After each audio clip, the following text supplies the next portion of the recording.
자, 이번에는 눈을 마주치면서 한번 인사하겠습니다. 우리는 한 식구입니다. 네, 그래요. 우리 후대들 한 식구입니다. 네, 서로 눈을 마주치는 게 조금 어색하지만 우리가 자꾸 그렇게 하는 것은 참 의미가 있다고 생각이 됩니다. 우리는 한 식구입니다. 이런 제목으로 말씀을 같이 나누기를 원합니다. 여러분, 가족과 식구의 차이를 아십니까? 가족이 중요할까요? 식구가 중요할까요? 제가 문제를 드리겠습니다. 자, 1번 가족, 2번 식구, 3번 잘 모르겠다, 4번 나 바빠요. 자, 어떤 걸까요? 가족이 중요할까요? 식구가 중요할까요? 네, 여러분이 아마 나름대로 생각들이 다 다를 수 있습니다. 제가 그래서 국어사전을 한번 찾아봤습니다. 가족은 부부와 같이 혼인으로 맺어지거나 부모, 자식 같이 혈연으로 이루어지는 집단 또는 그 구성원, 이것이 가족, 이렇게 되죠. 자, 식구는 뭐냐? 한 집에서 함께 살면서 낀 일을 같이 하는 사람, 한 조직에 속하여 함께 일하는 사람을 비유적으로 이르는 말. 여러분 이제 아시겠죠? 이게 딱 한마디로 말하면 가족은 혈연, 식구는 같이 밥 먹는 사람. 근데 우리는 이것을 혼용해서 써요. 우리 식구가 이렇게 얘기해요. 우리 아내를 얘기하는 우리 식구가, 그죠? 그렇게 얘기를 합니다. 예, 그래서 사실은 이것은 우리들에게 적용하는 데 있어서 둘 다 적용할 수 있는 것이죠. 왜요? 우리는 예수의 피로 나는 예수의 한 가족이죠. 믿습니까? 아멘. 여러분이 부인해도 천국 가면 우리는 한 가족이에요. 단지 우리가 사는 지역이 다 다르고, 그죠? 이렇게 좀 우리가 일주일에 한 번, 아니면 뭐 이렇게 예배 때마다 이렇게 모이지만, 또 우리의 고향도 다 다른 것 같고, 성격도 또 다른 것 같고, 그렇지만 사실은 우리는 예수 그리스도 안에서, 우리 안에 예수님이 계시다. 예수 그리스도 안에서 우리는 한 가족입니다. 아멘.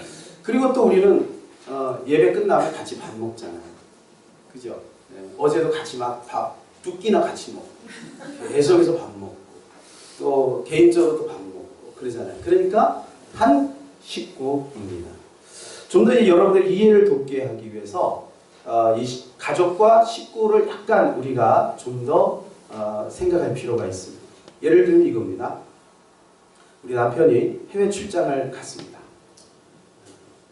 그런데 우리 삼촌이 우리 집에서 같이 밥을 먹었어요. 어떤 게 식구입니까? 지금 현재로서는 남편은 식구가 아니에요. 혈연이죠. 가족이죠. 자, 우리 딸이 유학을 갔습니다. 그런데 우리 아들 친구가 한 1년 정도 우리 집에서 함께 밥을 같이 먹게 돼요. 같이 기거하면서. 그러면 어떻게 돼요? 네, 딸은 지금 식구는 아니에요. 혈연이죠. 그건 가족이죠. 그러나 그 아들 친구는 식구죠. 그것이. 그러니까 여러분, 우리 안에 우리는 혈연도 되지만 또 식구도 되는 거예요. 왜? 같이 밥 먹잖아요. 그죠? 그러니까 우리는 둘 다 이렇게 보면 되겠습니다. 오늘 본문에 보면 사도 바울이 고린도 교회의 마지막 편지입니다. 첫 번째 편지가 뭐죠? 고린도 전서. 그죠? 아침이라는 게 빨리 회전이 안 되세요? 고린도 전서. 예. 그리고 두 번째 편지가 고린도 후서. 이렇게 되죠? 예, 어렵지 않습니다. 예. 그런데 이 고린도 후서의 맨 마지막 장이 몇 장이죠? 네, 오늘 본문 읽은 거예요. 그리고 맨 마지막 절을 소개하고 있는 거예요. 11절부터 13절까지 이것을 이야기하면서 사도 바울이 뭐라고 이야기하냐면 마지막으로 말하노니 이렇게. 여러분, 마지막으로 말하는 것은 굉장히 중요한 거죠. 우리 부모님이 유언을 한다 했을 때 평상시 여러 가지 많은 좋은 말을 했을지라도 유언의 말은 모든 그 부모님의 그 마음이 담겨 있는 것 아니겠습니까? 그러니까 마지막은 굉장히 중요한 것이죠. 사도 바울은 마지막으로 말하노니 이렇게 하면서 뭐라고 호칭을 합니까? 거기 보니까 그렇죠. 형제들아. 우리 따라서 해볼까요? 형제들아. 형제들아 이렇게 얘기합니다. 여러분, 우리가 형제입니다. 우리는 형제. 형제라는 생각이 우리 마음에 확실하게 다가오시기를 바랍니다. 이것은 두 가지 의미가 있는데요. 네, 두 가지. 첫 번째는 사도 바울의 사랑입니다. 우리가 형제님 이렇게 우리 형제라고 이렇게 부를 때 여러분 어때요? 사랑이 느껴지잖아요. 그건 뭐예요? 그 사람을 향한 사랑이죠. 또 한 가지는 뭐냐면 믿음이 있는 것입니다. 솔직히 사도 바울은 고린도 전후서를 통해 이 고린도 교회에 일어나는 수많은 문제들을 보며 그들을 책망합니다. 책망할 때는 막 엄격한 아버지 같아요. 그런데 마지막에서는 뭐라 그래요? 형제들아 이렇게 얘기해요. 그것은 뭐냐? 믿음이 있는 거예요. 너희가 지금은 어떻게 보면 나하고 형제가 아닌 것처럼 보여도 형제다. 믿음이 숨겨져요. 네. 조금 더 들어가면 여기 안에는 동지애가 있는 것입니다. 동지애. 여러분 이 독립투사들이 형제요. 그럴 때 어때요? 거기 결연한 의지가 있는 거 아니겠습니까? 예, 사도 바울은 지금 그런 마음으로 지금 이 마지막 이 고린도 교회에 지금 권면을 하고 있습니다. 저는 어릴 때 교회 가면은요, 우리 교회는 워낙 그랬던 것 같아요. 우리 중고등부 친구들이 꽤 많았거든요. 그래서 제가 막 전도사가 될 때 교인이 한 70, 80명이었는데 중고등부가 50명까지 됐습니다. 고3만 한 20명 모였었습니다. 예, 제가 그런 데서 전도사를 했어요. 참 은혜롭게 했습니다. 근데 거기서 신앙생활 할 때요. 처음에 딱 갔더니 형제님 이래요. 닭살. 형제님 나보고 형제래요. 자매들이 나보고 형제님 그래요. 그리고 또 형제들도 저기 여자 아이 학생들 보고 뭐 자매님 막 이래요. 근데 우리 학생들은 그렇게 하는지 모르겠어요. 그렇게 하는 것도 괜찮아요. 그런데 저는 사실 그게 좀 낯설고 이상했어요. 처음에 좀 이상하다. 그런데 나중에 성경을 보니까 성경에 그런 단어가 굉장히 많이 나오는 걸 볼 수 있고요. 특별히 사도 바울은 서신서마다 그 이야기를 많이 해요. 형제요. 고린도전서 1장에도 이따가 보겠습니다만 형제들아 이렇게 이야기하고 호칭을 그렇게 해요. 자, 우리 옆에 있는 사람 한번 얘기해 볼까요? 형제님, 자매님 한번 해요. 시작. 형제님, 자매님. 부부가 앉으셨어요. 부부가 앉으셨으면 형제님, 자매님 그러면 저 왠지 더 여보 이게 더 가까울 수 있지만 여러분 어떻게 보면 형제님, 자매님 이런 것이 더 또 은혜가 있죠. 아주 재밌는 이야기인데요. 갑자기 생각이 났습니다. 어떤 여기 있는 우리 집사님 가정인데 그 가정이 아주 은혜가 막 임했어요. 그래서 하나님의 그 마음의 감동에 어떤 마음이시냐면 우리는 이제 한 형제 자매다 이렇게 해서 그래서 막내 아들이 아빠 보고 형제님 맞아 죽을 뻔했대요. 그 아빠가 아직 마음의 준비가 안 됐는데 그러니까 얼마나 이질감이 느끼겠습니까? 네, 형제님. 근데 사실은 우리가 천국에 올라가면 그렇게 된다는 거예요. 여러분이 저한테도 목사님 그러지 않고 형제님 이렇게 얘기하고요. 저도 여러분을 향해서 자매님, 형제님 이렇게 얘기하는 물론 호칭이 그렇게 돼 있지는 않겠지만 그런 관계가 된다는 거죠. 그래서 사실은 우리 교회도 그냥 뭐 신분고와 관계없이 우리 후대들도 그렇고 우리 청년들도 그렇고 우리 뭐 집사님, 뭐 권사님, 목사님 이거보다 형제님, 자매님 이렇게 하면 좋을 것 같아요. 근데 그렇게 하면 잘못하면 소문이 이상하게 나서 우리 교회가 이단이 됩니다. 그래서 그게 이제 두려워서 못하는 거지. 사실은 그렇게 하고 싶은 마음도 있어요. 근데 여러분 그거 아세요? 우리가 옆에 있는 사랑하는 형제, 자매에게 형제님, 자매님 이렇게 얘기하는 것보다 더 중요한 것은 그들을 진짜 그렇게 여기는 것입니다. 우리가 목사님, 아니면 권사님, 집사님, 성도님 이렇게 부를지라도 정말 우리 마음에 그들을 형제처럼, 자매처럼 그렇게 여기는 마음이 있다면 여러분 그 마음이 더 중요하지 않을까 생각이 되어집니다. 사도 바울은 오늘 우리가 한 식구임을 이야기하면서 형제님, 형제애들아 이렇게 권면하고 있습니다. 여러분 저는 오늘 본문에 있는 말씀을 한번 먼저 결론적으로 이 말씀을 쭉 묵상하는 가운데 제가 발견한 것이 있어요. 그게 뭐냐면요. 균형입니다. 균형. 한 식구가 되려면 균형이 필요하다는 거예요. 이제 그것을 이따가 쭉 같이 말씀을 보겠습니다만 균형이 있어야 된다는 거예요. 그게 뭐냐? 너무 가까이 있어도 안 되고 너무 떨어져도 안 되는 거죠. 너무 가까이 가면 어떻게 돼요? 가까이 가면 흠이 보이고 또 너무 떨어지면 어떻게 돼요? 그러면 정 떨어지죠. 그러니까 적당한 거리가 필요해요. 그래서 어떤 분이 그런 얘기 했죠. 사이좋음에 대해서 이야기했잖아요. 사이좋음의 의미가 이런 거래요. 고슴도치가 사이좋게 지낸대요. 왜 그러냐? 고슴도치는 뾰족뾰족한 가시가 있잖아요. 그러니까 너무 가까이 가면 어떻게 해요?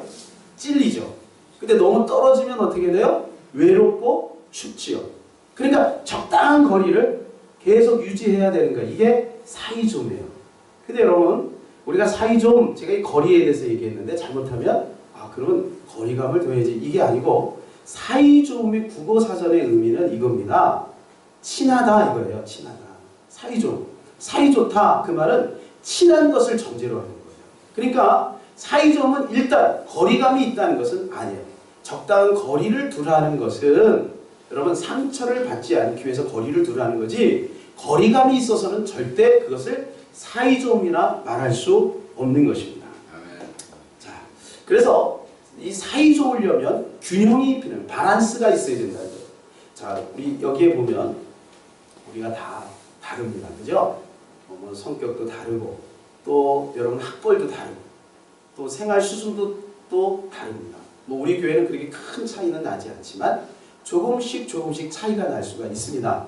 그럴 때 사이좋으려면 균형을 이루려면 여러분 시소를 생각합니다. 여러분 시소 보면 이제 등치가 큰 사람하고 이제 우리 예를 들어서 죄송합니다만 우리 정일이하고 예은이하고 시소를 한번 탄다고 생각해보세요. 그러면 이 균형이 어떻게 되겠습니까?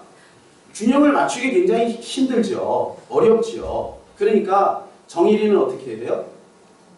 정일이는 발을 밑에서 팍 올려줘야 돼요. 예은이는 어떻게 해야 돼요? 몸을 뒤로 제껴야 돼요. 이런 아빠하고 아들하고 그렇게 균형을 이루면서 탈 수 있습니다. 아빠 아들은요 시선을 충분히 탑니다. 왜요? 아빠는 아들을 배려해 주고요. 아들은 아빠를 앉아보려고 이겨보려고 용을 쓰는 거 아니겠습니까? 그게 뭐예요? 균형을 이루는 거예요. 그러니까 균형을 이룬다는 것은 서로 노력해야 돼요. 나는 약자니까 나는 부족하니까 가진 사람이 있는 사람이 무조건 나에게 맞춰줘야 돼. 그건 균형이 아니죠.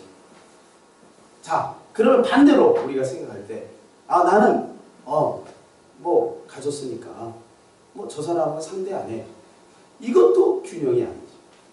서로가 서로를 배려하고 사랑하고 존중할 수 있는 그러한 마음들. 이러한 것들이 필요한 것입니다. 그래서요 형제들아 하면서 뭐라 그래요? 첫 번째 뭐 하라고요? 기뻐하라. 그랬어요. 뭐 하라고요? 기뻐하라. 여러분 주님이 원하시는 것이 이겁니다. 우리는 형제가 돼서 서로 기뻐하는 것입니다. 교회가 뭐 하는 것이죠? 교회는 그거예요. 같이 모여서 주님으로 인하여 같이 기뻐하는 것.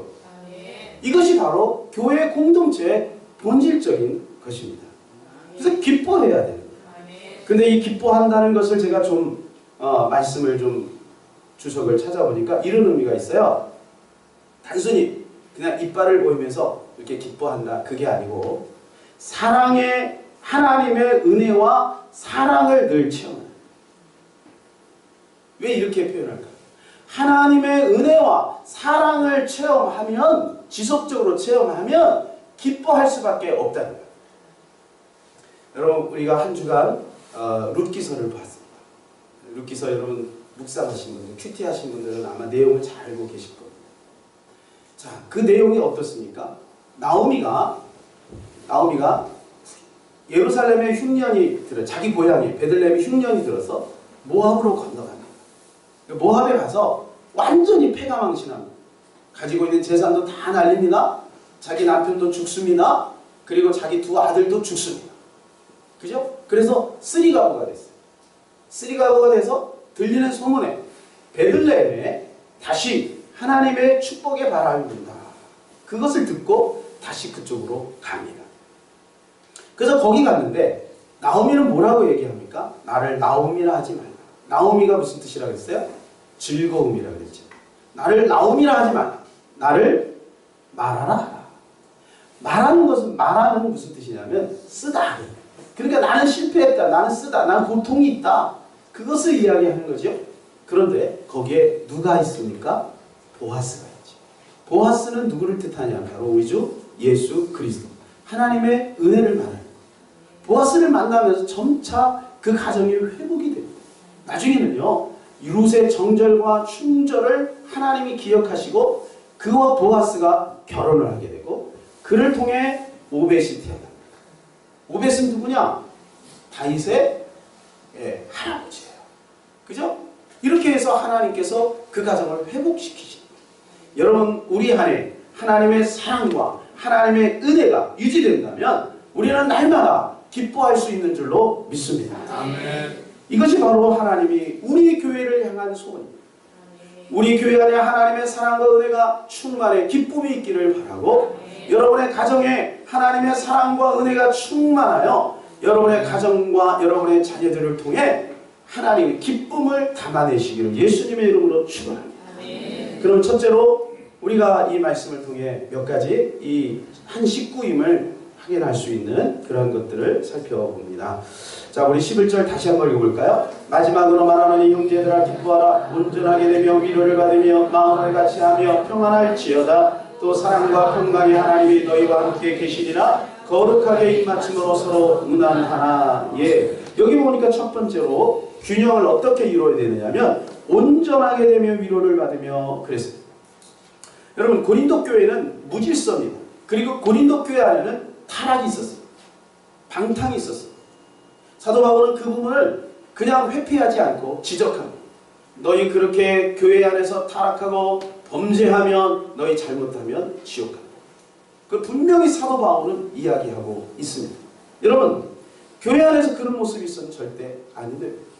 그리고 이 교회 안에 이 고린도 교회의 문제는 뭐냐면 은사, 신령한 은사가 굉장히 많았어요. 그런데 질서가 없는 거예요. 질서가 없는 거예요. 하나님이 주신 그 은사는 성령으로부터 한 성령으로부터 온 것인데 서로가 나는 방언을 한다. 나는 예언을 한다. 나는 무슨 은사가 있다. 이것이 서로 자랑거리가 된 거예요. 그래서 사도 바울이 그 부분을 이야기하는 거예요. 계속해서 반복적인 이야기가 뭐냐면 한 성령으로 말미암아 너희가 은사를 받은 거야. 그러니까 너의 은사는 다 똑같은 것이야. 그것을 이야기하고 있는 것입니다. 여러분 우리가 가지고 있는 모든 것들은 다 하나님에게서 온 줄로 믿습니다. 아멘. 내가 생각할 때 그것은 너무나도 미미하고 가치 없는 것처럼 느껴질지라도 그것조차 하나님이 주신 것입니다. 아멘. 여러분 내가 생각할 때 과분한 어떤 하나님의 놀라운 것들이 있을지라도 그것조차 하나님이 주신 것입니다. 아멘. 그러므로 우리는 한 성령 안에서 하나가 되어야 되는 것이죠. 그래서 온전하게 되며 라고 그것을 강력하게 권고합니다. 그런데 사도 바울은 또 한 가지를 이야기합니다. 그것이 바로 뭐냐 하면 위로를 받으며 그랬어요. 여러분 온전하게 되는 것은 목표예요. 온전하게 되는 것은 몸부림이 있어야 되는 거예요. 그런데 그것을 이루려고 하면 여러분 지칩니다. 그죠? 그때 뭐가 있어야 돼요? 위로가 있어요. 그래서 사도 바울이 온전하게 되며 위로를 받아요. 여기서 위로라는 것은 바로 서로 격려하는 것을 뜻합니다. 자, 여러분의 자녀가 있습니다. 여러분 자녀가 아무렇게나 살기를 원하는 부모님 있으면 손 들어보세요. 우리 자녀가 대충 아무렇게나 살아주면 된다. 그런 부모 있으세요? 아무도 없지요? 예, 아무도 없어요. 우리는 다 자녀들에게 나름대로 비전이 있고 꿈이 있고 우리 자녀들이 잘 되기를 바라는 그런 소원이 있습니다. 그러다 보면 우리 자녀들 어떨 때는요 회초리도 들게 되고 재근도 하게 되고 야단도 치게 되고 그런 것이죠. 그런 모습도 있잖아요. 우리 청년들은 잘 이해가 안 되지만 지금 아무 생각 없죠? 예, 우리 청년 나중에 결혼해봐요. 그런 마음이 다 생기는 거예요. 자녀들을 향해서. 자, 그런데 그럼에도 불구하고 우리 자녀들을 무조건 책망만 해서는 안 돼요. 어떻게 해야 돼요? 적절하게 위로를 해줘요. 근데 여러분, 위로만 한다고 되는 것은 아니지. 자녀들은 무조건 위로만 해요. 그럼 어떻게 돼요? 그 자녀는 망하는 길로 가는 것이죠. 그래서 이 두 가지가 균형을 이루어야 된다는 거예요. 두 번째는 마음을 같이 하며 평안할지어다 그랬습니다. 자, 여기서 마음을 같이 한다는 것은 뭐냐면 동일한 생각과 사상을 가지라는 것이에요. 동일한 생각과 사상. 사도 바울은 이 고린도 교회에서 계속해서 강조하는 것이죠. 그게 바로 뭐냐면 복음은 몇 개예요? 하나예요. 그리스도도 하나예요. 성령도 하나예요. 하나님도 하나예요. 그래서 계속해서 하나임을 강조하고 있어요. 그래서 고린도 전서 1장 10절에 보면요, 사도 바울이 이렇게 이야기합니다. 우리 다 같이 한번 읽어볼까요? 시작! 형제들아, 내가 우리 주 예수 그리스도의 이름으로 너희를 권하노니 모두가 같은 말하고 너희 가운데 분쟁이 없이 같은 마음과 같은 뜻을 얻고 온전히 합하라. 예. 합하라는 거예요. 같이 합하라. 하나가 되라는 거예요. 여러분, 하나가 되는 것을 누가 좋아할까요? 하나님이 좋아할까요? 근데 하나가 되는 것을 누가 싫어할까요? 누가 싫어할까요? 그렇죠. 마귀가 싫어요. 하나가 되는 건 마귀가 싫어요. 그래서 여러분, 마귀의 뜻이 뭔지 아십니까? 마귀가 이간질합니다. 마귀의 뜻 자체가 이간질. 그러니까 마귀는 이간질하는데, 분리하는데 명수예요. 형제와 형제가 분리되게 하고, 남편과 아내가 분리되게 하고, 자녀와 부모가 분리되게 만들고, 공동체가 분리되게 만들고, 나중에는 하나님과 우리가 분리되게 만들고, 하나님과 우리가 분리되게 만들고. 그 꺼주세요. 하나님과 우리가 분리되게 만들고. 그래, 여러분, 결국 뭐냐? 우리가 이것을 지켜야 되는 거예요. 하나됨을 우리는 지켜야 돼요. 근데 여러분, 우리가 하나 되는 데 있어서 어떻게 해야 됩니까? 하나 되는 데 있어서 우리는요, 이게 참 어렵습니다. 왜 하나 되는 게 어려울까요? 기준이 다 다르니까. 우리 기준이 다 다르니까. 그 누구에게 맞춰야 될까요? 그래서 하나 되는 게 어려워요. 그러나 여러분, 하나가 될 수 있습니다. 자, 우리 교회 안에서, 서로 공동체 안에서 우리가 하나가 되려고 해요. 그러나 우리가 공산주의가 돼서는 안 돼요. 여러분, 공산주의 여러분 얼마나 일사불란합니까? 그런데 공산주의를 보면서 우리가 하나가 됐다고 말합니까? 아니에요. 절대 그렇게 말하지 않아요. 다 민주주의는 뭐냐? 개성이 있어요. 그래서 개성을 통해서 그 사회가 발전해 나가는 거예요. 그죠? 그러니까 여당과 야당이 있으므로 서로 발전해 나가는 거예요. 마찬가지입니다. 우리가 조금 틀린 것은, 다른 것은 틀린 것이 아니에요. 그러면 어떻게 해야 됩니까? 기다려주면 돼요. 기다려주면 다 되는 거예요. 여러분, 감사한 것은 우리 안에 예수 그리스도를 사랑하는 마음이 동일하게 있습니다. 아멘. 그렇기 때문에 우리는 조금만 기다린다면 우리는 하나가 될 수 있는 줄로 믿습니다. 아멘. 그래서 사도 바울이 같은 마음을 갖는데 뭐를 유지해야 되냐면 평안할지어다. 그래서 이것을 기다리는 데 있어서 뭐가 필요하냐면 평안이 필요한 거예요. 평안. 평안이 계속해서 유지돼야 되는 거예요. 여러분, 이것은 우리가 한 가족이기 때문에 가능한 줄로 믿습니다. 평안이에요. 그래서 우리가 한 식구가 돼야 돼요. 그래서 이것을 유지하기 위해서 뭐 해야 됩니까? 밥을 같이 먹어요. 밥을. 그래서 내년에는 여러분 자주 만나서 밥을 같이 드시기를 바랍니다. 우리 남성교회끼리 밥을 먹고, 여성교회끼리 밥을 먹고, 우리 청년과 청소년들이 밥을 먹고, 그죠? 같이 밥을 먹어요. 그래서 내년에는 오후 예배를 이렇게 좀 하려고 합니다. 제가 지난주에 잠깐 말씀을 드렸는데, 예배를 이렇게 식사하고 나서 조금 약간 좀 교제를 하고요. 우리 교제하고, 그 다음에 오후 예배를 좀 일찍, 2주에 한 번씩 오후 예배를 일찍 마치고 각 기간별로 흩어지는 거예요. 그래서 마치는 거는 그 기간 안에서 조정하면 돼요. 근데 이제 우리 우리가 이제 흩어져서 차도 마시고 코이노니아를 이렇게 하는데 그냥 그것만 하면 너무 심심하잖아요. 그러니까 말씀을 주제로 서로 나누는 거예요. 그 질문지를 가지고 서로 말씀을 나누면서 영적인 교제도 하고 그리고 또 우리 형제 간의 교제도 하는 그런 시간을 가지려고 합니다. 자, 세 번째, 하나님과 함께하고 사람과 함께해야 된다는 것입니다. 자, 우리 그 다음을 한번 읽어볼까요? 그 다음 오늘 평안할지어다 그 말씀 다음부터 한번 또 읽읍시다. 사랑과 평강의 하나님이 너희와 함께 계시리라. 거룩하게 입맞춤으로 서로 문안하라 그랬어요. 자, 우리는 하나님과 먼저 함께해야 합니다. 사도 바울은 하나님이 사랑과 평강을 가지고 함께 하실 것을 확신시켜줍니다.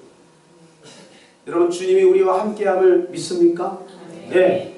성경에 보면 주님이 우리와 함께하는 것에 대해서 굉장히 많이 말씀해 주고 있습니다.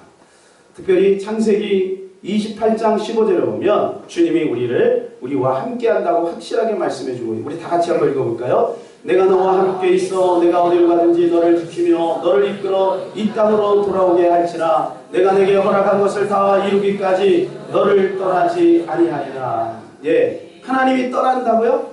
안 떠난다. 떠나지 않는다. 히브리서 13장 5절 같이 시작. 내가 결코 너희를 버리지 아니하고 너희를 떠나지 아니하리라. 거기 밑줄과 이제 너희를이라는 것에 자기 이름을 한번 붙여 보시기 바랍니다. 예, 같이 시작. 내가 결코 성관이를 버리지 아니하고 성관이를 떠나지 아니하리라. 여러분, 이 말씀 믿으시기 바랍니다. 주님의 말씀입니다. 주님이 떠나지 않는다고 말씀해 주고 있습니다. 다시 한번 거기에 자기 이름을 집어넣고 한번 해보겠습니다. 시작. 내가 결코 성관이를 버리지 아니하고 성관이를 떠나지 아니하리라. 아멘. 주님이 절대 우리를 떠나지 않는다. 자, 그런데 여러분, 주님이 우리와 함께 하는 것을 우리는 분명하게 믿습니다만 또 한 가지 우리가 잊지 말아야 될 것이 있어요. 그게 바로 뭐냐면 우리도 주님과 함께. 주님은 우리와 함께 하는데 우리가 주님과 함께 하지 않는 거죠. 저 이거죠. 마음이 갈려진 연인이 있습니다. 근데 한쪽은 아직 마음이 있어요. 근데 한쪽은 마음이 돌아섰어요. 그러면 같이 길을 갑니다. 한쪽 마음은 어때요? 같이 길을 가는데 한쪽 마음은 그에게 있는 거예요. 아, 이와 같이 있고 싶다. 같이 결혼하고 싶다. 이런 마음이 있는 거예요. 근데 한쪽 사람은 어때요? 마음이 없어요. 여러분, 이런 동행이 되면 안 돼요. 하나님은 우리와 함께해요. 하나님은 늘 우리와 함께해요. 근데 우리가 주님과 함께하지 않으면 이건 온전한 동행이라 말할 수 없습니다. 여러분, 요즘 이제 대통령이 좀 이제 소통하려고 많이 애를 쓰세요. 그죠? 처음에는 막 뭐 그런 얘기가 있어요. 막 불통한다 뭐 그런 얘기가 많이 있지 않았습니까? 근데 많이 애를 쓰니까 어때요? 그런 말이 조금씩 들어가고 있어요. 사랑은 절대 일방통행이 될 수 없습니다. 사랑은 하나가 되어야 돼요. 같은 마음을 가져야 돼요. 여러분, 주님이 우리와 함께 한다면 우리도 주님과 함께 해야 될 줄로 믿습니다. 그러면 어떻게 주님과 우리가 함께 할 수 있을까요? 그것이 바로 예배예요. 여러분처럼 시간을 내서 예배 자리에 오는 거예요. 우리 원 선생님은 어제 밤새고 있는데 지금 피곤해가지고 눈을 성냥개비를 붙이고 싶은 그런 막 강렬한 안타까움이 있어요. 피곤한데도 예배를 지금 드리고 있어요. 여러분, 이게 뭐예요? 주님과 함께하는 몸부림인 거예요. 그래서 여러분 삶 속에 늘 주님을 고백하는 거예요. 작은 것도 하나님이 하셨습니다. 하나님께 영광 돌립니다. 여러분, 이런 고백이 있어야 되는 거예요. 그래서 어떻게 해야 됩니까? 또 찬양도 해야 되는 거예요. 그래서 여러분 어떻게 해야 돼요? 묵상도 해야 되는 거예요. 말씀과 기도를 정기적으로 해야 되는 거예요. 그래야 내가 주님과 함께하는 몸부림이 있는 거예요. 그걸 보고 주님이 기뻐하시는 것입니다. 하나님, 우리 항상 우리와 함께 하시는데 그 다음 우리가 주님과 함께하고 있는 사실을 즐겨야 합니다. 즐겨야 해요. 그것이 시편 1편 2편 2절입니다. 우리 다 같이 한번 읽어볼까요? 복 있는 사람은 오직 여호와의 율법을 즐거워하여 그의 율법을 주야로 묵상하는구나. 어떻게 해요? 즐거워한다고 했어요. 즐거워한다. 복 있는 사람은 하나님의 말씀을 주의하고 즐거워하고 묵상하는 거예요.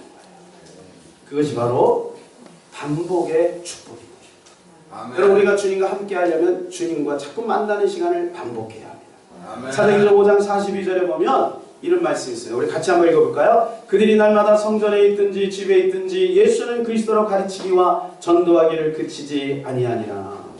네, 없나요? 예. 거기 보면 이런 말씀이 있어요. 날마다라는 말이 있어요. 날마다. 자, 날마다가 뭘까요? 날마다는 반복입니다. 날마다 뭐 했어요? 예수가 그리스도됨을 가르치기와 전하기를 반복했다. 그러니까 초대교회가, 초대교회의 특징 중에 하나가 반복입니다. 무엇을 반복해요? 예수님을 묵상하고 예수님을 믿고 예수님을 고백하고 예수 그리스도를 가르치고 또 예수 그리스도를 안 믿는 사람들에게 전하는 거예요. 이게 초대교회의 특징입니다. 여러분, 반복은요 엄청난 비밀이 있습니다. 여러분, 반복적으로 주님과 늘 교제하시기를 축복합니다. 아멘. 네. 그래서 여러분 큐티하셔야 돼요. 아멘. 자, 하버드에 진권용이라고 하는 친구가 있었어요. 20살 때 2012년 사진 나오나요? 예. 애때기 보이죠? 20살 때 하버드대를 수석으로 졸업했습니다. 졸업학점이 4.0입니다. 1552명 가운데 전체 수석이 2명이 있는데요. 그 전체 수석 2명 중에 1명. 4년 걸릴 학부를 3년 만에 졸업했어요. 경제학과 수석상을 받았고요. 그 다음에 최우수 졸업 논문을 받았고, 예, 그렇게 됐습니다. 대치초등학교 6학년 1학기까지 나오고 미국으로 건너가서 이제 유학 생활을 시작했는데, 그 외로운 유학 생활을 어떻게 이겼냐면 운동을 하면서 이겼대요. 그러니까 좀 강렬한 의지의 한국인이면 틀림없어요. 그런데 제가 주목하고 싶은 것은 이거예요. 그가 이렇게 고백을 합니다. 어떻게 해서 공부를 그렇게 잘했느냐 물어보니까 이렇게 이야기를 했어요. 나는 아버지가 토요일도 봉사하게 하고 주일은 절대 공부를 못하게 하였습니다. 그러나 나는 2~3번씩 배운 것을 반복했습니다. 이렇게. 예. 그래서 여러분, 이게 불가능한 게 아니라요. 우리가 생각할 때는 막 시간을 많이 들여서 공부해야 된다고 생각하지만 사실은 아니에요. 근데 여기에 뭐가 있냐면 반복의 비밀입니다. 반복입니다. 2~3번을 반복했다. 예, 이 부분은 이따가 오후 예배 때 잠깐 나누도록 하겠습니다.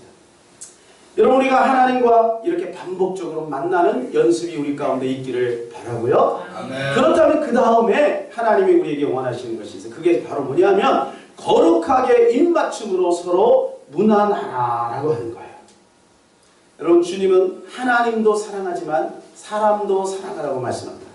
마태복음 22장 37절에 40절 말씀 우리 다 같이 한번 읽어볼까요? 시작! 예수께서 이르시되 내 마음을 다하고 목숨을 다하고 뜻을 다하여 주 너희 하나님을 사랑하라 하셨으니 이것이 크고 첫째되는 계명이요 둘째는 그와 같으니 내 예수를 내 자신과 같이 사랑하라 하셨으니 이 2 계명이 온 율법과 선지자의 강령. 오늘 본문에는 그 부분을 어떻게 표현해주고 있냐면 입맞춤으로 서로 무난하나 이렇게 말해주고 있어요. 여러분, 우리가 한 식구, 우리 예수 그리스도 안에서 공동체가 되려면 하나님도 사랑해야 되지만 그 다음에 사람도 사랑해야 합니다. 그래서 사도 바울은 그것에 대해서 이야기해요. 하나님이 함께 하신다. 그리고 너희들은 서로 입맞추라. 여러분, 고대 근동에서는요, 이 입맞추는 행위가 뭐냐면 제의적인 표현입니다. 제의적인 표현. 이 입맞춘다는 것은 뭐냐? 한 가족으로 연합되는 것을 뜻하는 거예요. 한 가족. 그리고 거기에는 용서와 화해의 표시도 있습니다. 우리나라에서 만일에 그것을 한다 그러면, 우리 교회에서 만일에 정기적으로 그걸 한다 그러면 상당히 많이 어려워질 것 같습니다. 예. 그러나 여러분, 그만큼 우리가 하나가 되어야 된다는 것을 이야기해주고 있는 것입니다. 아멘. 이제 말씀을 맺겠습니다. 사도 바울은 마지막에 13절에 이 고린도 교회를 향해서 축도를 하고 있습니다. 이것이 13절이 축도의 내용이죠. 우리 다 같이 한번 읽겠습니다. 주 예수 그리스도의 은혜와 하나님의 사랑과 성령의 교통하심이 너희 우리와 함께 있을지어다. 하나님의 축복은 하나님에게서 옵니다. 이것을 말해주고